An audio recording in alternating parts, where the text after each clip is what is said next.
Assalamualaikum warahmatullahi wabarakatuh. Alhamdulillah wassalatu wassalamu ala habibina wa syafiina Rasulillah Sayyidina Maulana Muhammad ibn Abdullah wa ala alihi wa sahbihi wa man wala. La hawla wa la quwwata illa billah. Rabbi syrah li sadri wa yassir li amri wahlul 'uqdatam min lisani yafqahu qawli. Saddid bihi lisani wahdi qalbi bijahin nabi wa sahbil ali. Subhanallah walhamdulillah wa la ilaha illallah wallahu akbar. Adada kulli harfin kutiba yuktab abadal abidin dahrat tahirin amma ba'du. Yang kami cintai dan kami muliakan para pecinta majelis ilmu, pecinta baginda Nabi Muhammad SAW, jamaah Masjid Hidayatus Siddiqin yang dimuliakan oleh Allah Subhanahu wa taala, para pendengar dimanapun Anda berada yang menyaksikan acara ini maupun yang mendengarkan suara ini. Alhamdulillah malam hari ini dalam keadaan turun hujan, kita bersyukur kepada Allah atas segala nikmat yang Allah berikan kepada kita sehingga kita masih dapat melanjutkan kembali kajian kita, rutinitas kita di Masjid Hidayatus Siddiqin ini. Kita mengkaji fikih kitab Nailur Raja, syarah daripada Safinatun Najah. Mengkaji fikih pada malam hari ini kita masih membahas tentang rukun salat ya, di mana kemarin kita sudah membahas sampai kepada bab ruku. Mana itu halamannya itu? Waktu sholat.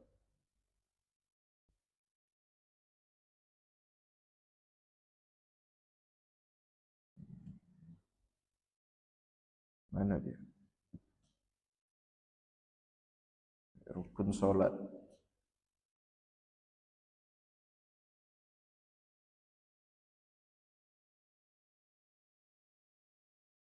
Syarat Fatihah.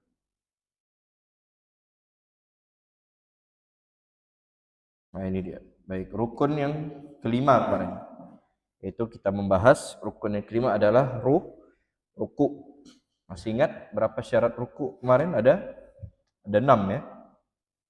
Yang pertama yaitu enggak sah ruku kecuali rukun sebelumnya sudah sah. Jadi kalau rukun sebelumnya itu berarti apa? Fatihahnya. Kita enggak boleh ke ruku kecuali Fatihahnya sudah sah.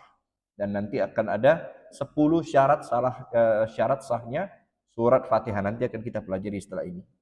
Artinya, kalau misalkan Fatihah kita belum sempurna, atau misalkan kita ragu apakah kita udah membaca Fatihah atau belum, maka jangan ruku. Selesaikan dulu Fatihahnya atau diulang pembacaan Fatihahnya, baru dia boleh melaksanakan ruku.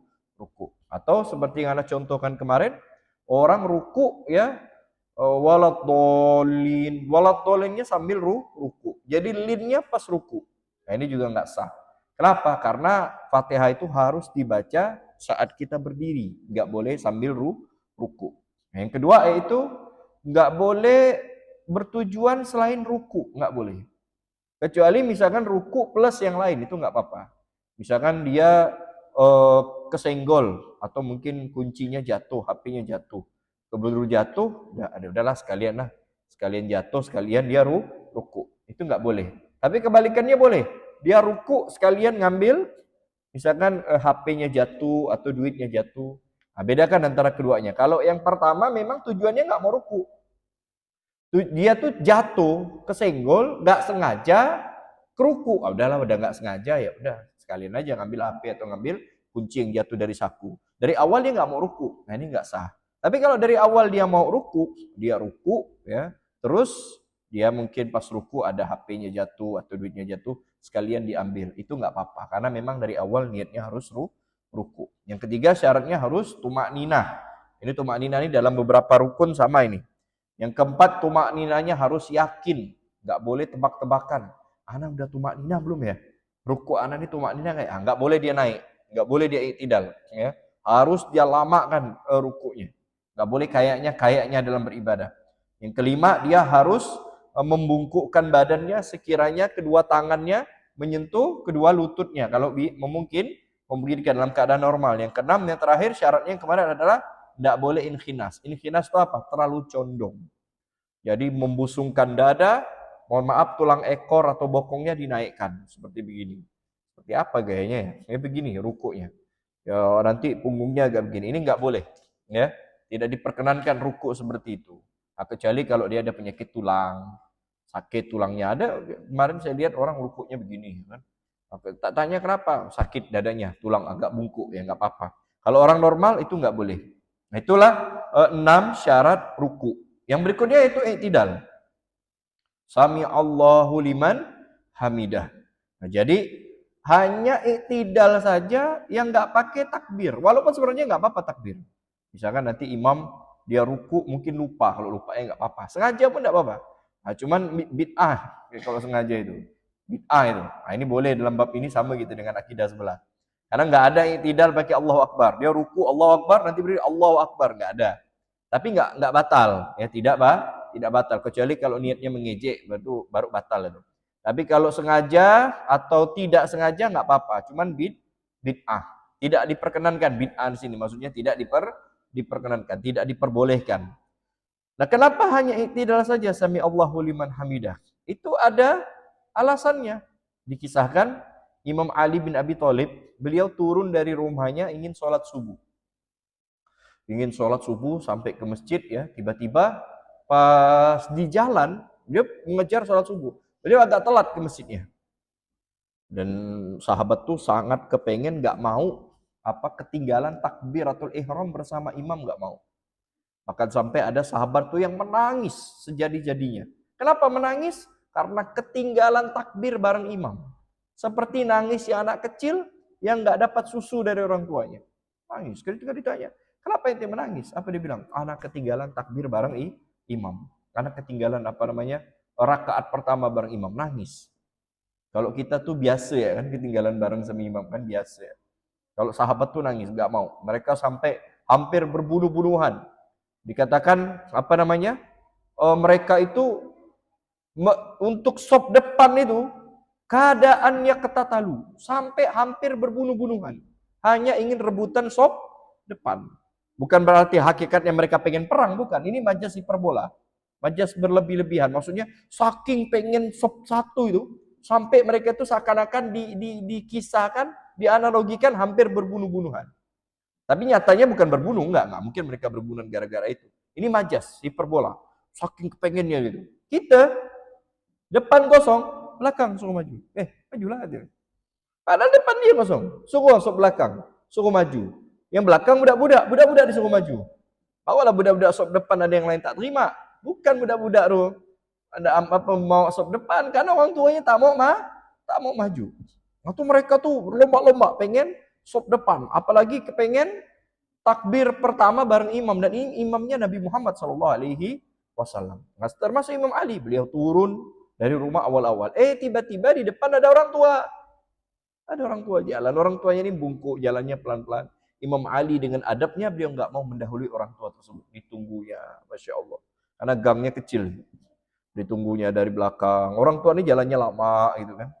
Ditunggunya, Masya Allah. Itu Imam Ali. Kalau Habib Ali, orang tua minggir sebentar kan. Saya pengen sholat kan. Tapi Imam Ali sabar gitu kan, orang tua. Gak mau Imam Ali itu motong jalan atau mengganggu orang tua itu enggak. Masjid sudah didirikan iqomat. Imam Ali dalam hatinya bingung. Aduh, anak ini pengen takbir bersama Nabi. Tapi di depan anak ada orang tua, bingung kan. Nabi pun mulai takbir. Allahu Akbar. Nabi. Ini Imam Ali masih berada di belakang orang tua tersebut. Orang tua itu jalan pelan-pelan gitu. Dikira Imam Ali orang tua ini sama-sama pengen ke masjid, pengen sholat. Ternyata orang tua itu adalah orang tua Yahudi. Begitu dekat masjid, orang tua itu belok ke kiri, ternyata nggak sholat. Tapi Imam Ali tetap nunggu di belakang. Akhirnya Imam Ali langsung ke masjid. Rasulullah ada ruku. Dan rukunya Rasulullah tuh lama sekali. Nggak pernah, kalau kata orang Pontianak, nggak suah. Rasulullah tuh rukunya lama. Lama gitu. Begitu Imam Ali bin Abi Thalib yang telat ini datang, masuk ke masjid, dilihatnya Rasulullah masih ruku. Akhirnya beliau mengucapkan Alhamdulillah. Maksudnya apa? Alhamdulillah masih dapat sholat bareng imam. Karena beliau mengucapkan Alhamdulillah, beliau takbir, Allahu Akbar, ikut sama Nabi, baru Nabi berdiri. Nah, Nabi berdiri mengucapkan Sami Allahu liman hamidah. Apa artinya? Allah mendengar orang yang memujinya. Sami Allah mendengar liman hamidah, orang yang memujinya. Hamidah itu yang mengucapkan kalimat hamdalah. Kenapa? Karena Imam Ali bin Abi Thalib, beliau datang, dilihat Nabi masih ruku, mengucapkan kalimat alhamdulillah. Itu kisah kenapa sami Allahu liman hamidah. Selesai sholat, sahabat bertanya, Bapak Ibu, ya Rasulullah, kenapa engkau tadi rukunya lama? Biasanya kan ruku ini kan termasuk rukun qasir, rukun pendek, tidak boleh terlalu lama. Beda sama sujud, kan? Kalau ruku ini nggak boleh lah. Tapi ini Nabi lama. Ya, apa kata Nabi SAW? Sebenarnya anak itu pengen iktidal. Tapi tiba-tiba Jibril turun, ditahannya dadaku dengan tangannya. Sehingga aku tidak bisa iktidal, ditahan gitu sehingga Nabi nggak bisa iktidal. Datanglah Ali dengan mengucapkan hamdalah. Setelah mengucapkan hamdalah, baru malaikat Jibril mengangkat tangannya sehingga aku bisa iktidal, atau bisa berdiri. Ketika berdiri, aku mendengar Ali mengucapkan hamdalah. Maka aku jawab sami Allahul hamidah. Jadi malaikat Jibril turun menahan badan baginda Nabi SAW agar Sayyidina Ali, Imam Ali bin Thalib, bisa berjamaah bersama baginda Nabi. Hikmah daripada cerita ini apa? Ketika kita bakti sama orang tua, hormat sama orang tua, insya Allah ada barokahnya, ada manfaatnya. Tengok Imam Ali, padahal orang tuanya ini Yahudi, non Muslim, tapi Imam Ali beradab, nggak mau mendahului orang tua, tetap di belakangnya, gitu kan. Apa yang terjadi? Turun malaikat Jibril. Sampai Jibril turun. Masya Allah. Anak muda zaman sekarang tak peduli dia. Ini orang tua, apalagi yang non-muslim, wah kafir gitu kan. Non-muslim, musyrik, dan sebagainya. Tak ada manfaatnya. Tak boleh. Siapapun dia, selama dia orang tua, wajib dihormati. Wajib kita muliakan. Muslim maupun non-muslim. Lihat baginda Nabi SAW. Baginda Nabi itu setiap hari itu menyuapi orang tua Yahudi yang duduk di pinggir jalan, buta, tidak bisa ngelihat, tak ada gigi gitu. Jadi dia tidak bisa makan, dia hanya minta-minta dari orang. Sama Nabi SAW didatangi. Dan Nabi suapi orang tua tersebut. Dan orang ini kan tak ada gigi. Jadi mau ngunyah tuh payah dia. Sama Nabi dikunyah. Sehingga lembut gitu loh, kayak bubur. Udah dikunyah, udah lembut, dia disuapkan sama Nabi SAW dengan pelan. Udah gitu, udah disuapkan, orang Yahudi ini mengumpat Nabi SAW. Dan dia nggak tahu yang nyuapinya adalah baginda Nabi. Dia bercerita, apa Muhammad tuh begini-gini dijelekkan. Yang disumpahinya, yang dijelekkannya adalah Nabi Muhammad SAW, orang yang menyuapinya.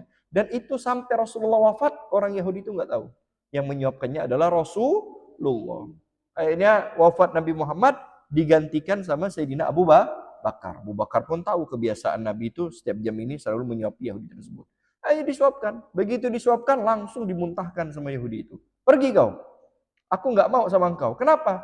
Orang yang biasa nyuapin saya itu, nyuapinnya itu dengan lemah lembut.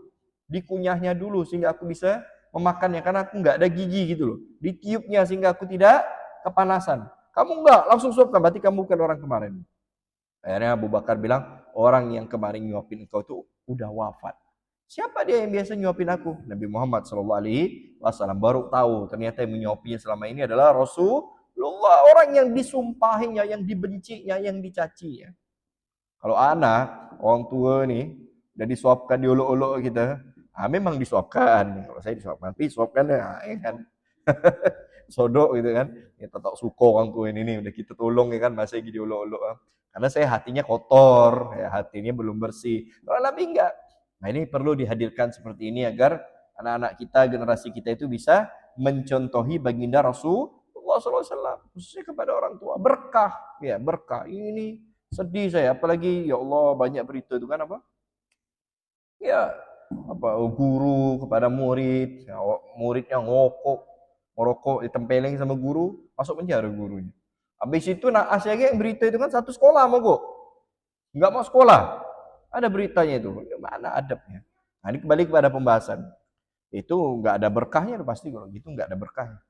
Nah itulah hikmah kenapa khusus di dalam iktidal kita tidak membaca takbir, tapi justru membaca sami Allahu liman hamidah. Karena malaikat Jibril menahan ya punggung tubuh baginda Nabi Muhammad SAW agar bisa Ali bin Abi Thalib berjamaah bersama Nabi karena memuliakan orang tua. Lihat, memuliakan orang tua, ya mendapatkan kemuliaan oleh Allah Subhanahu wa taala. Nah, itu ruku. Apa ruku itu? Ruku adalah aulul musalli ila makan alaihi qabla ruku'i. Ruku itu adalah orang yang sholat kembali ke bentuk sebelumnya. Apa bentuk sebelumnya? Berdiri. Sebelum ruku kan kita berdiri baca Fatihah. Lalu kita ruku. Setelah ruku kita balik lagi berdiri. Wahwa rukunun qasir. Nah, ingat, ruku ini adalah rukun pendek. Nggak boleh terlalu panjang. Ruku astagfirullahaladzim. Iktidal ya. Iktidal. Bukan ruku, iktidal. Wahwa rukunun qasir. Iktidal ini adalah rukun pendek. Syuri'alil fasli baina ruku' was sujud. Disyariatkan untuk memisahkan antara ruku' dan sujud. Jadi biar enggak dari ruku' enggak langsung sujud, nah kita berdiri dulu. Biar bisa ancang-ancang buat sujud. Jadi iktidal itu hanya untuk memisahkan antara ruku' dan sujud sehingga enggak boleh terlalu panjang. Sampai ada yang mengatakan kalau terlalu panjang itu bisa batal gitu kan. Kalau terlalu panjang, kecuali saat kunut di waktu sholat subuh atau pembacaan kunut nazilah. Tapi kalau misalkan terlalu lamanya karena temenong, iktidal temenong, batal sholat. Dikarenakan iktidal itu nggak boleh terlalu panjang, dia rukun pendek. Boleh panjang kalau baca kunut di subuh, namanya kunut subuh. Kalau di sholat selain subuh, namanya kunut nazilah. Nah, kunut nazilah itu apa? Nanti kita pelajari. Singkatnya kunut nazilah itu kita baca doa kunut, iktidal sama di zuhur, asar, maghrib, isya. Begitu juga salat subuh apabila terjadi musibah atau terjadi bala atau terjadi bencana. Misalkan ada banjir misalkan atau ada gempa di daerah kita atau mungkin Palestina ya. Palestina yang digempur Israel lagi ini katanya Israel ini mengkhianati gencatan senjata. Banyak saudara kita udah gencatan senjata aman, dibunuhnya lagi ya kan. Nah, itu boleh juga kita membaca doa kunut nazilah. Itu baru boleh dipanjangkan di iktidal. Kalau nggak ada kunut nazilah nggak boleh terlalu panjang. Terlalu panjang batal sholatnya. Wa kadzalika julus baina sajdatain. Begitu juga duduk di antara dua sujud itu juga termasuk rukun yang pendek. Tidak boleh terlalu lama. Ada orang tuh sampai temenong dia di dalam iktidal dan juga duduk antara dua sujudnya. Nah, syarat iktidal sama ada 6.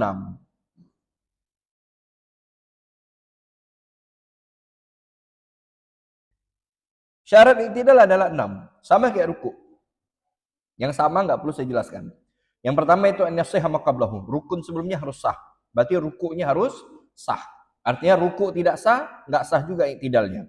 Yang kedua, an la yaksida bihi ghairahu. Nggak boleh iktidal tujuannya atau niatnya selain iktidal nggak boleh.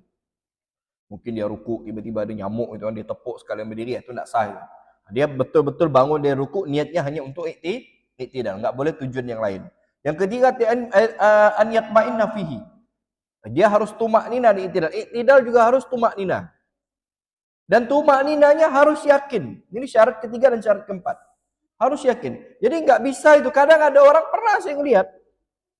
Nggak tahu di masjid ini masjid mana ya. Dia ruku begini. Saya kasih contoh ya.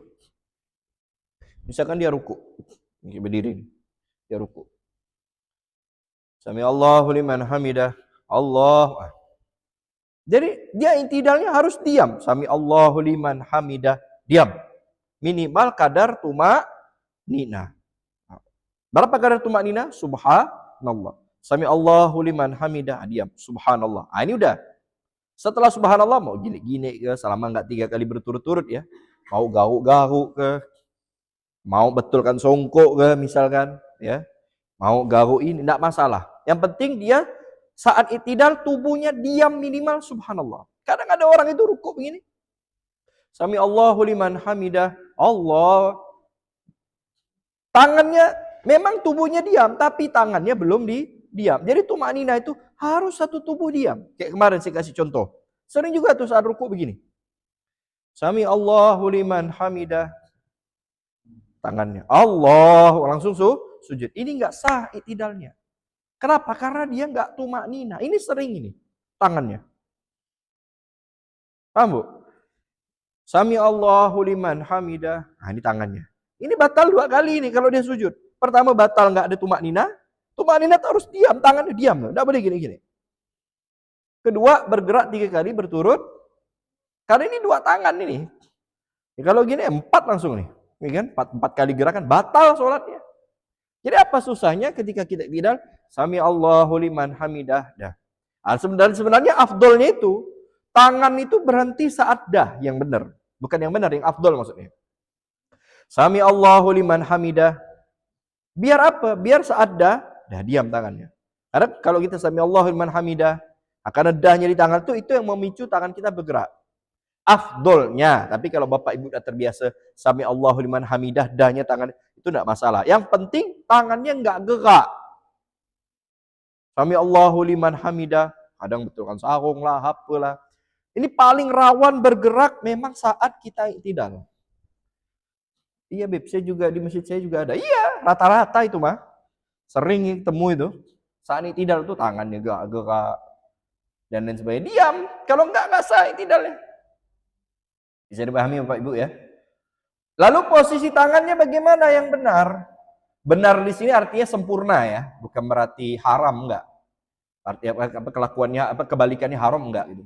Yaitu saat kita berdiri tangan begini. Sami Allahu liman hamidah begini udah. Ya, ada yang kayak gini itu enggak afdol. Saya enggak tahu itu benar apa enggak dari mana. Sami Allahu liman hamidah. Enggak, saat tidak itu begini. Kenapa? Karena itu rukun qasir, rukun pendek. Kita mau sujud. Tangan ini harus siap untuk apa namanya? Menyentuh tempat sujud. Seperti itu. Tapi kalau begini ya enggak apa-apa, enggak batal juga sih. Cuman aneh aja. Belum pernah nemu riwayat seperti itu. Kadang orang nih dalam ibadah banyak ditambah-tambah. Dan kita enggak tahu tambahannya itu dari mana. Bukan saya soalim, enggak. Karena kita belajar. Kalau misalkan tambahannya itu ada di kitab ini, ada riwayat ini enggak masalah. Contoh kayak tadi itu, Sami Allahu liman hamidah, tangannya begini. Saat ini tidak loh ya. Ini saya belum dapat. Selama saya mondok, saya belajar belum ketemu. Saat ini tidak tangannya begini. Rata-rata begini. Tapi enggak apa-apa. Artinya enggak batal dan tidak haram. Cuman yang enggak afdol aja. Tapi ada saya nemu kayak gitu. Saya tanya dari mana Bapak model kayak gini?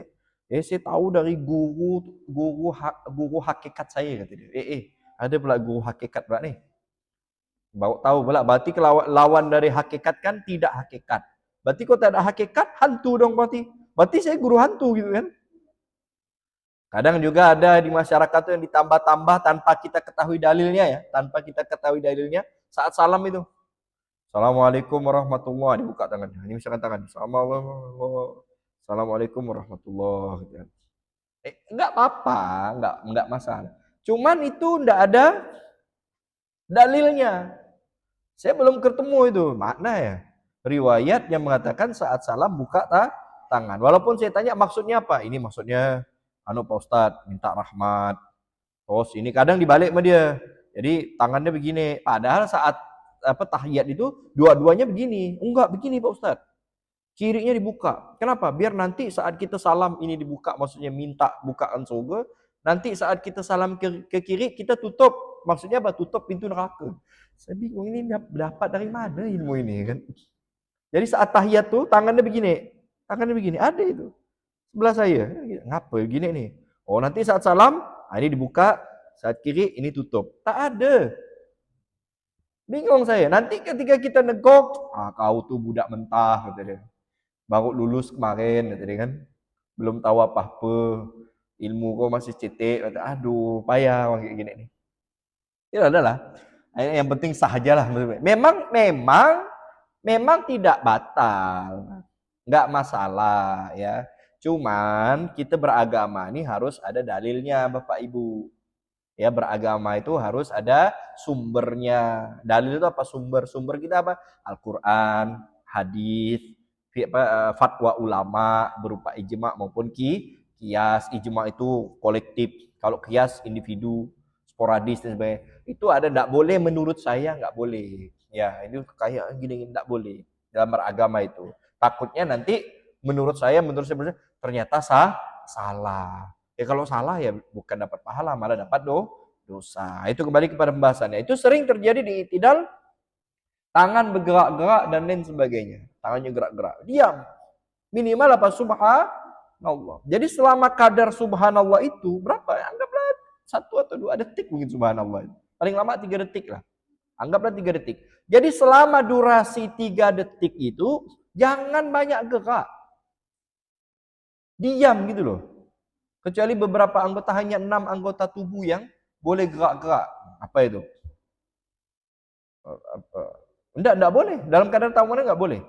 Hanya kelopak mata aja mungkin, sama hidung, nafas. Selainnya enggak boleh. Yang 6 ini dalam 3 kali gerakan ya. Apa namanya? Apa itu dalam sebuah syair? Astagfirullahaladzim. Tahrikuhunna intawalla wa kasur. Apa? Astagfirullahaladzim. Ada itu syair itu ya. Nanti ini di bab membatalkan sholat. Di sini insyaallah. Lupa saya apa itu syair. Baik, kembali ke pembahasan. Nah, itu tumakninah. Yang kelima, syarat yang kelima tidak adalah an yansiba kifar dhahri. Kalau dia normal, tulang punggungnya harus ditegakkan. Jadi nggak boleh terlalu condong, nggak sah iktidalnya. Kalau dia langsung sujud, maka iktidalnya nggak sah, sujudnya juga nggak sah. Batal berarti sholatnya. Berarti harus tegak. Contoh begini. Misalkan ruku, berdiri, ruku. Sami Allahu liman hamidah. Diam tegak gini. Enggak boleh. Sami Allahu liman hamidah. Allahu akbar. Paham ya? Kan dia ruku gini nih. Sami Allahu liman hamidah. Allahu akbar. Ini solat orang malas. Harus tegak gini loh. Loh kan biar Pak Ustaz. Katanya tadi tidak buat ancang-ancang nak sujud. Ya udah kita cukup begini ya lah kan langsung gitu. Ini agama menurut syariat, bukan menurut otak ente kan. Harus berdiri, kecuali kalau dia tidak bisa, seperti orang yang sakit punggung, ya. Ada kan orang yang sholatnya bungkuk, sakit, ya nggak apa-apa, dimaklumi, ya. Karena dia sakit. Nah, jadi kalau ente, kalau ada orang kepengen tidak kayak gitu, kok sakit punggung dulu. Naik ke tingkat 2, jatuh ke bawah, kena kan tulang punggung ke kayu belian, ya kan. Baru dia boleh apa tidaklah. Ada, saya pernah ketemu kayak gitu. Habib ini sholat nengok kesalahan orang terus ya. Bukan, ya karena kan kita pindah-pindah Bu sholatnya. Kan maghrib Rabu ini saya di masjid ini. Nanti Kamis besok, setiap 2 minggu sekali pindah tuh. Kalau besok di Sungai Belida, kalau minggu satunya lagi nanti di di Punggur, ya kan. Ada rutinan. Malam Sabtu juga 2 minggu sekali beda-beda. Besok malam Sabtu besok saya di Jalan Sawo. Nanti malam Sabtu depan di Masjid Nasrullah Pal 7. Malam Ahad kan saya sorenya di Unmu, ya kan. Kadang 2 minggu sekali di Masjid Al-Muqarrabin Paris 1. Kalau malam Senin sama ganti-gantian. Al-Falah atau sini nih Masjid Nurul Jannah Padat Langgar. Malam Selasa di Jalan Tebu. Malam Rabu 2 masjid. Al-Hikmah habis maghrib, Al-Hikmah Dr. Wahidin. Habis isyaknya di Sungai Itik. Malam Kamis sini aja. Atau subuhnya juga kadang pindah-pindah. Jadi kadang tuh saya ngelihat jamaah itu depan saya macam-macam hal lah. Kadang kita ceramah dan lain sebagainya, ya tabligh akbar. Kita ngelihat model macam-macam tuh. Bukan kita nak nyari kesalahan orang. Allah tampak kan memang itu. Inilah jadi bahan saya buat bahas fikih gitu loh. Ada orang kayak gitu ruku tuh malas dia nak berdiri, pelan-pelan dia. Saya tanya, kok sakit punggung? Tak ada, Beb, dia. Sehat. Kenapa tak ada kau tegakkan badan? Malas, Beb, dia. Biar langsung sujud aja. Memang gerakan sholat paling nyaman tuh sujud. Apalagi kalau tangan ditekuk begini kan. Sholat subuh, hujan lebat, sujud, tangan begini. Alamat kau tidur. Tak bangun-bangun sujudnya. Kalau perempuan betul sujud begini. Kalau laki-laki masa begini? Enggak, laki-laki begini. Kalau sujud perempuan gini. Ini ada laki-laki sujudnya kayak perempuan. Dia tekuk dada gitu ya. Biar apa? Biar bisa tidur saat sujud. Itu ada-ada aja ya. Nanti pas bab sujud nanti dibahas. Kalau laki-laki itu dibentangkan gini loh. Kalau perempuan memang sujudnya begini. Ya tangannya ditekuk untuk menahan dadanya. Kalau laki-laki begini. Ada laki-laki sujud begini. Nanti balik masjid jangan pakai sarung, pakai rok pink. Yang sujudnya kayak gitu ya kan. Nampak pernah sholatnya malas gitu loh. La ilaha illallah Muhammadur Rasulullah. Itu yang kelima. Terus syarat yang terakhir yaitu adalah alla yutawwilahu ziyadatan ala dzikril masyru' fi. Tidak boleh, ini saya katakan tadi. tidak boleh memanjangkan ruku daripada zikir yang disyariatkan. Wa qadril Fatihah, dan kadar Fatihah. Fa in zada ala dzalik batalatis shalah. Nah, kalau lebih daripada itu, maka sholatnya batal. Jadi maksimal ruku adalah pertama, zikir yang disyariatkan di dalam sholat. Apa zikir yang disyariatkan dalam sholat? Kalau ruku, ruku, i'tidal ya, i'tidal apa? Rabbana lakal hamdu mil'us samawati wa mil'u ma syai'im ba'du, ya kan? Habis itu tambah kadar Fatihah. Jadi kalau kita baca Rabbana lakal hamdu mil'us samawati wa mil'u ardi wa mil'u syai'im ba'du, lalu tambah dengan kadar Fatihah, Bismillahirrahmanirrahim, alamin waladhdallin amin. Lalu lebih lagi dari itu. Ini kira-kira pikiran sholatnya batal. Kalau i'tidalnya terlalu lama. Jadi hanya baca zikir yang disyaratkan plus kadar Fatihah. Berapa itu? Anggaplah 2 menit. Anggap 2 menit nih. Maka kalau i'tidal kita melebihi 2 menit, di atas 2 menit, batal sholatnya. Tidak boleh. Seperti yang Anda katakan tadi. Ya. Nah, kecuali i'tidal terakhir. I'tidal rakaat terakhir. Nggak apa-apa diperpanjangkan kalau misalkan ada doaku kunut. Kalau nggak kunut nggak boleh.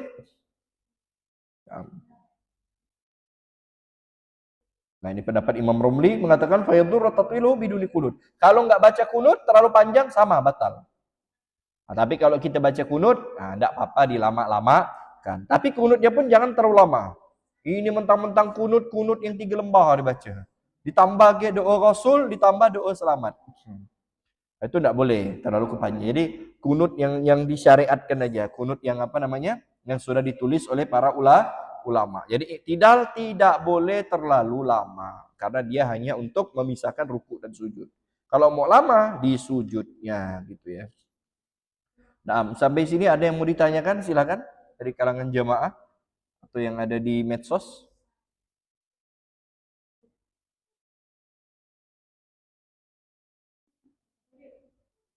Assalamualaikum, waalaikumsalam. Ya, silakan Bu.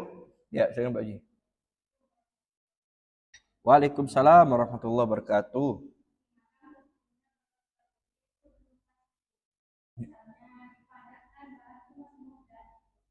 Gimana maksudnya? Jual beli belum pasti. Anak kecil. Oh, iya. Yang beli siapa? Itu sebenarnya pajak ya, hukum pajak itu sebenarnya, bukan jual beli. Kalau jual beli belum pasti itu, begini, misalkan buahnya belum matang udah kita beli, buah di pohon. Itu kan enggak jelas tuh antara ini matang atau enggak. Itu maksudnya jual beli belum pasti. Kalau pajak itu bukan jual beli. Pajak itu bukan menjadi. Pak mau tanya, iya silakan. Pajak itu sebenarnya di dalam agama Islam, saya berbicara hukum agama ya. Pajak itu enggak ada. Sebenarnya enggak ada negeri Islam itu pajak itu enggak ada. Islam itu hanya mengenal sistem zakat bagi orang Islam. Kalau misalkan non-muslim, jizyah, enggak ada pajak. Boleh pajak tapi bukan di sektor makanan. Nah, di negeri kita ini semua dipajak. Beli sikat gigi ya kena pajak ya kan? Beli sabun dipajak. Saya tak tahu kalau buah-buahan tuh tahu pula saya. Langsat atau rambutan dipajak. Pajak itu bukan jual beli. Pajak itu enggak tahu akad apa pajak itu ya. Enggak tahu saya. Karena kan bukan beli itu. Beli itu kan misalkan ibu punya langsat, punya buah, Bu berapa sekilo? Itu beli namanya. Kalau buah itu masih di pohon, belum masak, belum matang, ibu bilang, "Beb beli ya, Beb langsat nih, Beb," kata dia. "Banyak, Beb. Berapa biasa satu pohon?" Misalkan 10 kilo. Anggaplah kalau masaknya itu misalkan 10 kilo. Misalnya ini contoh aja ya. Misalkan 200.000. Udah buat Habib ambil 100.000 aja. Berarti kan bayar setengah. Cuman belum masak. Ini lumayan, Beb, kalau masak Habib bisa jual 200.000, 300.000. Tapi kan belum jelas. Itu jual beli belum jelas. Itu nggak boleh. Itu nggak boleh kalau contoh kayak gitu. Karena buahnya itu belum tentu matang. Walaupun secara ilmu pasti matang. Nggak bisa. Siapa tahu nanti ada hama atau apa ya kan, nggak boleh. Jadi jualnya kecuali memang saya pengen beli mentah gitu. Nah, itu baru sah jual belinya karena tujuan saya beli untuk mentahnya gitu. Tapi ini saya pengen beli yang masak. kata ibu ini masih belum masak, tapi nanti masak. Itu belum jelas. Karena belum tentu nanti masak. Contoh lain jual beli yang nggak jelas itu ini kalau di Shopee ini. Assalamualaikum Pak, waalaikumsalam. Apa itu? Box apa? Mystery box. Atau mystery box.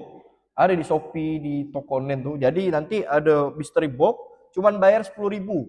Tapi bisa dapat motor. Cuman kita nggak tahu isi dalamnya apa. Bisa motor, bisa kadang kue-kue, ciki-ciki. Kadang juga tulisan Anda belum beruntung, kan? Jadi nggak jelas. Itu nggak sah. Itu jual beli yang nggak jelas tuh kayak gitu. Atau beli kucing dalam karung. Itu nggak sah. Beli ikan dalam karung. Ini ikan satu karung beli aja. Cuman kan kita nggak tahu ikan apa. Segar apa enggak. Berapa kilo dalamnya. Pokoknya bayar. Itu yang jual beli nggak jelas. Itu nggak sah. Ya, itu nggak sah. Karena ada gurur. Gurur itu menipu orang di dalamnya itu. Nah, tapi kalau yang ibu tanyakan pajak itu bukan masuk jual beli karena pemerintah nggak dapat itu kan apa maksa itu masuk ke kas negara. Wallah alam saya nggak tahu kalau pajak itu masuk apa Allah alam karena memang saya nggak terlalu mendalami fikih perpajakan. Bukan pajak dari pemerintah, tapi dipajak orang secara keseluruhan gitu. Umpama contohnya satu petak kebun, saya majak kebun itu ke buah-buahnya gitu. Oh. Buahnya belum matang masih kecil-kecil. Ya tadi berarti masuk yang tadi. Masuk yang awal enggak boleh. Kecuali kalau memang dari awal anak pengen beli mentahnya. Ya, anak pengen beli mentahnya, misalkan langsat gitu ya. Pengen beli mentah. Memang tujuan anak dari awal pengen beli mentah. Ya nanti penjualnya menjual dengan harga mentah. Nah, yang saya maksudkan nggak sah itu adalah ini buah. Anak pengen nyari yang apa namanya yang bisa dimakan, yang bisa anu. Tapi nanti ini belum masak, belum matang ini. Tapi nanti matang, itu nggak jelas. Tapi nanti matang loh beb, belum tentu. Kita nggak, walaupun secara kalkulasi insya Allah matang kan. Tapi nggak boleh kayak gitu, nggak boleh. Kecuali kalau memang dari awal anak pengen beli mentah duren misalkan, ini belum masak beb. Atau misalkan ini kebun duren, nanti saya beli buahnya selama 1 tahun saya beli berapa misalkan 10 juta, ini 10 juta. Jadi kalau berbuah tak usah jual ke lain, kasih ke saya. Kata orang apa, duit panjar kan, duit panjar. Itu enggak boleh, enggak sah. Kenapa? Karena kita enggak tahu setahun berapa kali buah. Dan iya kalau berbuah, kalau enggak. Walaupun secara kalkulasi pohon durian ini pasti berbuah kan. Cuman kan kita enggak tahu berbuahnya berapa. Terus apa kemasak, apa kendak dan lain sebagainya. Itu enggak boleh. Itu jual beli belum jelas. Anak pengen beli buah, tapi buahnya belum ada. Nanti pas berbuah, Habib tinggal ambil ya. Itu enggak boleh. Karena ada koror namanya. Jadi dalam fikih muamalah kita ada uang, ada barang. Kalau yang ditanyakan itu ya, anak kira pajak pemerintah, maka ada bawa dengar. Tahu lah ada buah di pajak ya. Itu nggak boleh bu, kayak gitu. Ya, jadi kalau pengen DP-nya, ya nunggu setelah ada buahnya. Jangan kalau nggak ada buah nanti saya booking ya nih kebunnya nih. Itu nanti baik ulu gurur. Itu yang saya ketahui seperti itu. Cuman memang fikih ini up to date. Fikih ini up to date, berubah. Nah, nanti biasanya ada fatwa-fatwa kontemporer. Saya nggak tahu itu nanti tugas MUI itu biasanya. MUI nanti yang saya ketahui selama ini ya tadi yang saya jawab itu. Tapi saya nggak tahu di luar sana apakah ada jawaban yang memperbolehkan. Karena ilmu itu kita harus menjawab sesuai amanah ilmu yang saya ketahui. Karena kadang MUI itu nanti godok apa, itu dapat ibarat-ibarat lain. Nah, nanti saya cari apakah ada fatwa MUI yang memperbolehkan. Ya MUI karena memang MUI itu kapasitas ulama yang hebat-hebat di sana. Nah, tapi untuk sementara jawaban saya ini dulu. Ya karena itu yang saya ketahui. Saya hanya menjawab apa yang saya ketahui. Wallahu a'lam bisawab. Baik, ini saja kajian kita. Mudah-mudahan bermanfaat dan bisa diamalkan. Udah Isya ya? Masih Isya ya? Nah, mudah-mudahan bermanfaat bisa diamalkan. Semoga Allah Subhanahu wa taala menjadikan ilmu yang kita pelajari ini menjadi bekal buat kehidupan kita dan Allah istiqomahkan kita untuk menghadiri majelis ilmu dan Allah senangkan kita dengan majelis ilmu. Allah dekatkan kita dengan orang yang berilmu. Allah jadikan ilmu kita ini ilmu bermanfaat yang menyelamatkan kita dunia sampai akhirat. Amin ya rabbal alamin. Kita akhiri subhanakallahumma bihamdika asyhadu an la ilaha illa anta astaghfiruka wa atubu ilaik. Wabillahi taufiq hidayah. Wassalamualaikum warahmatullahi wabarakatuh.